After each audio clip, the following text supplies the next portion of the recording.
Good morning, 8th class. I am here with a video of chapter 3 of science. Your chapter 3 synthetic fibers and plastics.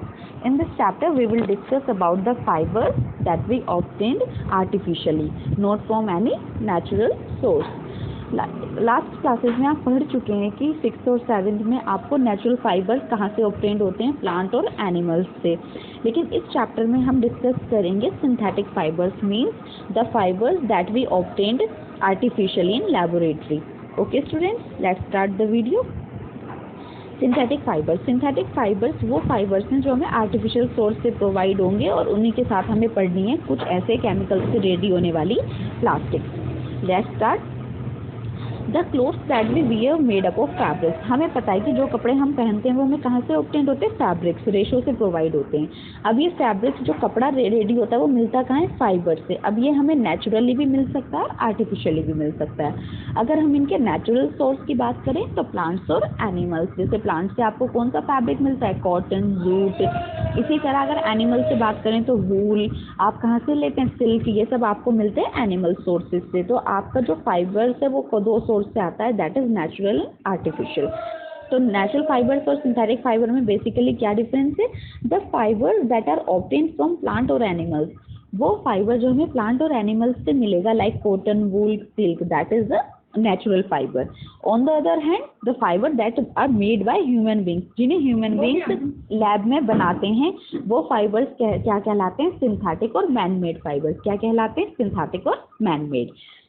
अब ये synthetic fibre बनता कैसे है, अगर आपने कभी देखी हो, हम ये जो गार्लैंड माला पहनते हैं मोती वाली, तो इसमें क्या होता है, बीड्स जो होते हैं वो एक के बाद एक लगे रहते हैं। इसी तरह समझेंगे लैब में बनाए जाने वाले फाइबर्स कुछ केमिकल्स होते हैं जो एक सिंथेटिक फाइबर चेन होती है, स्मॉल यूनिट्स, जिन्हें आप आपस में जोड़ देते हैं। ये मोती वाला एग्जाम्पल तो माला के लिए हो गया, लेकिन अगर हम बात करें ये चैन होती है केमिकल्स की, तो ये चैन मिलके इकट्ठा सब्सटेंस बनाती हैं, दैट इज पॉलीमर। तो ये केमिकल सब्सटेंस छोटे छोटे यूनिट में होते हैं जिन्हें हम फिर जोड़ के एक कंबाइंड फॉर्म बनाते हैं, इसकी लार्ज यूनिट वो कहलाता है पॉलीमर। पॉलीमर एक वर्ड है जो ग्रीक वर्ड से बना है, जैसे कि पोली मीन्स मैनी, पोली मीन मैनी, मर मीन्स यूनिट। तो पॉलीमर होते हैं बहुत सारी यूनिट एक जगह जब जुड़ जाए केमिकल्स की, तो उसे हम पॉलीमर कहते हैं। इसीलिए हम बोलते हैं पॉलीथीन, प्लास्टिक्स, सिंथेटिक फाइबर में नाइलॉन, रेयन, ये सब क्या है, ये पॉलीमर्स हैं। तो पॉलीमर्स कोई भी केमिकल जब लगातार रिपीटिंग यूनिट से तैयार होता है उसे हम पॉलीमर कहते हैं। तो क्लियर हुआ आपको। तो स्मॉल यूनिट जब बहुत सारी यूनिट लार्ज यूनिट में एक सिंगल यूनिट बना देती है कंबाइन करके, इसी तरह कोई केमिकल है वो इस तरह से क्या करेगा, जुड़ता जाएगा, तो ये क्या बन गई, मैनी यूनिट्स बन गए। तो हम इसे वर्ड देंगे पॉलीमर। ओके स्टूडेंट, तो सिंथेटिक फाइबर लैब में बनाया जाता है किस उससे, केमिकल की बहुत सारी यूनिट एक जगह जोड़ के, उन्हें हम बोलते हैं पॉलीमर। तो अगर मैं बात करूं, पॉलीमर ऐसा ही नहीं है कि मतलब ये आर्टिफिशियली बनेगा। कॉटन भी एक किसका एग्जांपल है, पॉलीमर का। कैसे, क्योंकि आपको पता है सेल वॉल में एक वो पाया जाता है कार्बोहाइड्रेट, दैट इज सेल्यूलोज। तो कॉटन में भी क्या है, एक सेल्यूलेज की लंबी चेन होती है सेल्यूलोज की, जिसमें बहुत सारी ग्लूकोज एक जगह जुड़े होते हैं। तो ग्लूकोज की पूरी यूनिट होती हैं जो आपस में जुड़ती जाती हैं और बहुत ही कॉम्प्लेक्स कार्बोहाइड्रेट बनाती हैं, दैट इज सेल्यूलोज। तो सेल्यूलोज क्या हो गया, एक नेचुरल पॉलीमर हो गया। सिर्फ क्या है, रिपीट होनी चाहिए यूनिट्स लार्ज अमाउंट में, वही पॉलीमर बन जाएगा। तो अगर एक नेचुरल पॉलीमर का एग्जांपल लें तो वो क्या हो गया है, सेल्यूलोज। ओके स्टूडेंट्स, तो अब आपको सिंथेटिक फाइबर में कंफ्यूजन तो होगा नहीं। Synthetic fibre that is man made, एक छोटी सी डेफिनेशन भी है, जो ह्यूमन बींग्स के द्वारा बनाया गया हो वो क्या होगा, क्या होगा, वो सिंथेटिक फाइबर। तो इस चैप्टर में आपको सिर्फ क्या पढ़ने हैं, सिंथेटिक फाइबर्स पढ़ने हैं, उनकी वेराइटीज कौन कौन सी होती हैं, उनकी क्या कैरेक्टरिस्टिक्स होती है, वो हमें बनाने की जरूरत क्यों पड़ी, और उसके बाद हम बात करेंगे प्लास्टिक। तो अब मैं आपको टाइप्स बताऊं अगर सिंथेटिक फाइबर के, तो उसमें हमारी सबसे पहले है रेयन। रेयन का कपड़ा आपने सुना भी होगा कि रेयन का कपड़ा बहुत आर्टिफिशियल सिल्क कह सकते हैं आपसे, बहुत ही स्मूथ होता है। तो अगर आप बात करें सिल्क फाइबर, सिल्क के धागे की बात करें तो आपको कहाँ से मिलता है, सिल्क वर्म से मिलता है, जो चाइना में सबसे पहले डिस्कवर किया गया था। The fabric obtained from silk बहुत ही ज़्यादा कॉस्टली होता है। आपको पता है सिल्क जो नेचुरल सिल्क है, प्योर सिल्क जिसे आप बोलते हैं, वो बहुत महंगा कपड़ा आता है। इसी तरह ब्यूटीफुल भी होता है और सबको पसंद आता है, बहुत ही ज़्यादा उसका टेक्सचर सॉफ्ट होता है। लेकिन जब आप नेचुरली इतनी पॉपुलेशन की आप इनफ नहीं है, वो सिल्क सभी के लिए वो इनफ नहीं है, इसलिए तो वो इतना महंगा है, क्योंकि वो इजीली प्रोवाइड नहीं होता। कोई भी चीज़ की कॉस्ट कब बढ़ती है, जब वो पूरी पॉपुलेशन के लिए अफोर्डेबल ना हो और कम हो, इनफ ना हो, तो वो क्या हो जाता है, महंगी हो जाती है वो चीज़। तो इसी तरह जब 19th सेंचुरी का एंड आया तो साइंटिस्ट ने जो है इस फाइबर को लैब में बनाना सोचा कि जो नेचुरल सिल्क है वैसा ही टेक्सचर क्या हम लैब में नहीं बना सकते। तो इस तरह का फाइबर हमें कैसे प्रोवाइड हुआ, जब हमने वुड पल्प को क्या किया, वुड पल्प को हमने ट्रीट किया, एक इसको ट्रीटमेंट किया केमिकल मेथड से, तब हमें एक फाइबर ऑब्टेन्ड हुआ जो सिल्क की तरह था, इसलिए हमने इसको नाम दिया रेयॉन या आर्टिफिशियल सिल्क। तो इसीलिए हम इसे फुल्ली सिंथेटिक भी नाम नहीं दे पाए, क्योंकि ये हमें नेचुरल सोर्स से ही तो ऑब्टेन्ड हुआ है, क्योंकि वुड क्या होती है, एक नेचुरल प्लांट से मिला है। तो इस पल्प को हमने वुड पल्प को हमने लकड़ी की लुगदी तैयार की, उस लकड़ी की लुगदी से हमने इसे फिर मशीन्स में निकाला, तब हमें एक फाइन टेक्सचर का कपड़ा प्राप्त हुआ, दैट इज रेयॉन। लेकिन ये नेचुरल फाइबर से ऑब्टेन हुआ है, लेकिन फिर भी ये मैन मेड फाइबर में ही आता है, क्योंकि सिर्फ वुड पल्प हमने इसमें नेचुरल प्रोडक्ट यूज किया है, बाकी ये ट्रीटमेंट इसे केमिकल से लैब में दिया है। अब कोई भी चीज़ जब लैब में इतना रेडी होने लगती है तो वो क्या हो जाती है, ऑब्वियसली क्या हो जाती है, सस्ती हो जाती है। तो it is cheaper than silk. अगर आप बात करें रेयॉन के कैरेक्टरिस्टिक, तो ये सिल्क से सस्ता होता है और सिल्क के फाइबर की तरह हम इसे भी वोवन कर सकते हैं। फिर इसे हम वेराइटीज़ में कलर भी कर सकते हैं।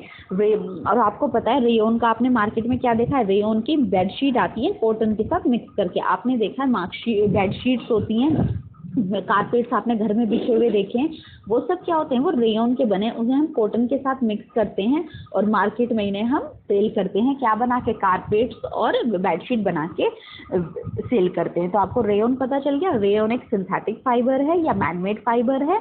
ये हमें लकड़ी की लुगदी को, वुड पल्प को केमिकली ट्रीट करके बनाया जाता है, इसलिए हमने इसे नाम दिया क्या, आर्टिफिशियल सिल्क और रेयॉन। क्लियर हुआ स्टूडेंट्स आपको रेयॉन। नेक्स्ट आप बात करते हैं नायलॉन। नायलॉन की आपने देखी है ड्रेसेस भी आती हैं, और नायलॉन की हम यूनिफॉर्म रेडी करते हैं लाइक सॉक्स एंड। तो नायलॉन की अगर मैं बात करूँ, ये भी एक दूसरा मैनमेड फाइबर है। 1931 में ये नेचुरल रॉ मटेरियल, हमने इसमें ना प्लांट यूज करा ना एनिमल यूज करा, ये हमने कोयले से वाटर और एयर की मदद से बनाया है। तो ये हमारा सबसे पहला फर्स्ट फुल्ली सिंथेटिक फाइबर था। क्या था, first fully synthetic means fully manmade fibre था, क्योंकि हमने इसमें नेचुरल प्रोडक्ट यूज ही नहीं किया कोई भी, क्योंकि प्लांट और एनिमल का जो डायरेक्ट सोर्स है हम उसे नेचुरल मानते हैं। कोल, वाटर, एयर। कोयला क्या है, प्लांट से मिलता है, लेकिन ये क्या हो जाता है जब प्लांट डेड हो जाते हैं, अब हमें नहीं पता उसमें क्या क्या चीज़ नीचे डेड हुई है जिनसे हमें कोयला मिला है। तो नायलॉन क्या है, एक मैनमेड फाइबर है जो 1931 में without any natural raw material use करे बनाया गया था, और इसे हमने फर्स्ट फुल्ली सिंथेटिक फाइबर माना था। अगर हम नायलॉन के फाइबर की बात करें, धागे की बात करें, तो ये बहुत ज़्यादा स्ट्रॉन्ग होता है, इलास्टिक होता है, खींचने लायक होता है, लाइट होता है। आपने देखा ये इजी वॉश होती है और इसकी चीज़ें शाइन करती हैं, जैसे आपकी सॉक्स और ये सब हम चीज़ें, ये जो साइंटिस्ट शाइनी सा कपड़ा पहनते हैं लैब के अंदर, लस्ट्रस, जिसमें शाइन आती है बहुत ज़्यादा और इजी टू वॉश होता है। ये आजकल बहुत ज़्यादा फेमस हो गया है कपड़े बनाने के लिए। इसी तरह हम बहुत नायलॉन की स्ट्रॉन्ग भी होता है, अभी हमने बात करा हल्का होता है, स्ट्रॉन्ग होता है, तो हम इससे क्या भी करते हैं, अपनी सॉक्स बनाते हैं, रस्सियाँ बनाते हैं, टेंट बनाते हैं। टूथ ब्रशेस में जो ब्रिशल्स लगे होते हैं वो भी नायलॉन के बने होते हैं। सीट बेल्ट जो इतनी शाइनी सी होती है, स्ट्रॉन्ग होती है, वो भी हम इसी से बनाते हैं। आपके स्लीपिंग बैग्स आते हैं जो हम क्या कैरी करके लेके जाते हैं कहीं रुकने के लिए, और आपके कर्टेन्स वो सब किसके बने होते हैं, नायलॉन के बने होते हैं। तो ये इनका यूजेस हो गया। नायलॉन को हम पैराशूट्स और पत्थर पे जब हम रॉक क्लाइंबिंग करते हैं, पहाड़ों पर माउंटेनियर्स जो होते हैं रॉक क्लाइंब करते हैं, तो वो इसकी रस्सी भी बनाते हैं। तो पैराशूट और रॉक क्लाइंबिंग की जो रोप्स हैं वो भी कहाँ से बनती है, नायलॉन से बनती है। तो नायलॉन बहुत ज़्यादा एक आर्टिफिशियली यूज होने वाला फाइबर है। नायलॉन के थ्रेड अगर हम बात करें तो स्टील के वायर से भी स्ट्रॉन्ग होते हैं। अगर आप एक स्टील का तार तैयार करेंगे तो इससे भी ज़्यादा स्ट्रॉन्ग क्या है, नायलॉन के फाइबर्स। दोनों के कंपैरिजन करें तो नायलॉन का फाइबर स्टील के तार से भी ज़्यादा स्ट्रॉन्ग होता है। Okay student, next synthetic fibre is polyester और एक्राइलिक। अब हम पॉलीएस्टर की बात करें तो पॉलीएस्टर भी एक सिंथेटिक फाइबर है। ये एक ऐसा फाइबर है जो इजीली रिंकल, मतलब कि इसमें जल्दी से झुर्रियाँ नहीं पड़ती, ये बिल्कुल खड़ा खड़ा क्रिस्पी होता है, क्रिस्प रहता है और इजी टू वॉश होता है। जो महंगे गाउन्स और ड्रेसेस होती हैं वो हम पॉलीएस्टर पॉलीमर की बनाते हैं। अब इसके नाम में ही आपको दिख रहा है पॉलीएस्टर। पॉली का वर्ड मैंने आपको ग्रीक वर्ड बता दिया जिसका मतलब होता है मैनी, तो पोली का मतलब वो मैनी, ईस्टर मतलब ईस्टर एक केमिकल है, उस ईस्टर की लंबी लंबी लार्ज यूनिट एक जगह जुड़ती चली जाती है और क्या बनता है, पोली ईस्टर बनता है। तो इसमें पॉलिएस्टर का ये क्या है, तो मैंने आपको बता ही दिया, एक तो ये जल्दी से रिंकल नहीं होता, बहुत ज़्यादा क्रिस्प रहता है और इजी टू वॉश होता है, इसलिए ड्रेस मटेरियल बनाने के लिए बिल्कुल सुटेबल है। पॉलिएस्टर की ड्रेसेस, शर्ट और ये सब बनाई जाती हैं। आपने बहुत पहले अपनी दादी और नानी से वर्ड सुने होंगे, टेरिलीन का कपड़ा, तो कहती थी हमारे टाइम पे टेरिलीन का कपड़ा आता था, वो बहुत ही अच्छा होता था। तो टेरिलीन भी एक पॉलिएस्टर, एक सिंथेटिक फाइबर है। ये बहुत ज़्यादा, ये इसके फाइबर बहुत ज़्यादा क्या होते हैं, फाइन होते हैं और इसे हम इससे दूसरे धागे भी बना लेते हैं। इसी तरह एक पैट होता है, पैट ये शॉर्ट फॉर्म है किसकी, पॉलीएस्टर पैथेलेट की, एक फाइबर होता है। इसी तरह हम इससे प्लास्टिक के बर्तन, तार, बोटल्स, यूटेंसिल, बर्तन बनाते हैं। तो पैट एक क्या है, पॉलीएस्टर है एक, जिसका नाम है पॉलीएस्टर पैथेलेट। ये भी फैमिलियर फॉर्म है पॉलीएस्टर की। बोतल और ये सब फिल्म जो इसमें कैमरा की फिल्म होती है, पुराने जमाने में वो कैमरा का फिल्म बनता था, वो सब इसी से ही बनाया जाता था। तो ये किसकी रिपीटिंग यूनिट से बनेगा पॉलीएस्टर, जब बहुत सारी यूनिट जुड़ेंगे किसकी, एस्टर की। एस्टर क्या है, केमिकल है, ठीक है। Esters are the chemical which give fruit their smell, जैसी स्मेल फ्रूट्स में आती है बिल्कुल इसी तरह की है, ठीक है। तो इनके जो पॉलीएस्टर का जो कपड़ा मिलता है वो टेरिकोट, पॉलीवूल, पॉलीकोट के नाम से बाजार में मिलता है। तो ये तो वो आपका पॉलीएस्टर जो ईस्टर्स की यूनिट से रेडी होगा। Next fibre is acrylic. Acrylic की बात करें तो जैसे बिल्कुल नेचुरल वूल होती है, ये बिल्कुल उसी तरह का होता है। तो नेचुरल वूल क्या होता है, सबके लिए तो इतनी ज़्यादा नहीं बन सकती, इतनी अवेलेबल नहीं होती वैरायटी ऑफ कलर्स में। तो जो रंग बिरंगे स्वेटर्स और शॉल्स, ब्लैंकेट हम सर्दियों में यूज़ करते हैं, वो सब नेचुरल वूल से नहीं बनते, वो वूल जैसे दिखते हैं, लेकिन वो किससे बने हैं, वो सब किससे बने, एक्राइलिक से। तो acrylic is another type of synthetic fibre जो नेचुरल वूल जैसा दिखता है। तो एक्राइलिक क्या हुआ, एक सिंथेटिक फाइबर है।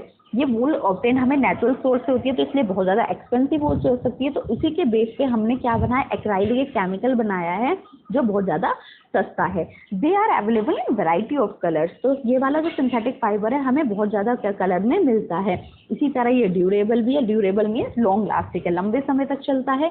ईजिली पॉपुलेशन इसे अफोर्ड कर सकती है क्योंकि सस्ता मिलता है। ये नेचुरल फाइबर सिल्क की तरह बहुत महंगा हो जाता है।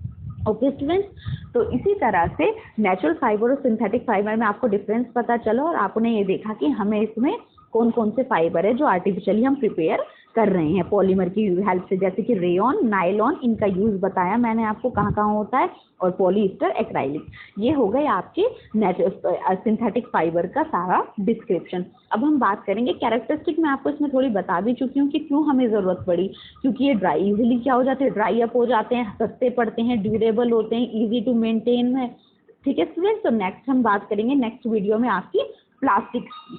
तो आपको सिंथेटिक फाइबर्स क्लियर हुआ सारा। आप इसके बुक की हेल्प से नोट्स रेडी करें और जो भी प्रॉब्लम है आप मैसेज करके, ये कॉल करके पूछ सकते हैं। Okay students, thank you and have a nice day.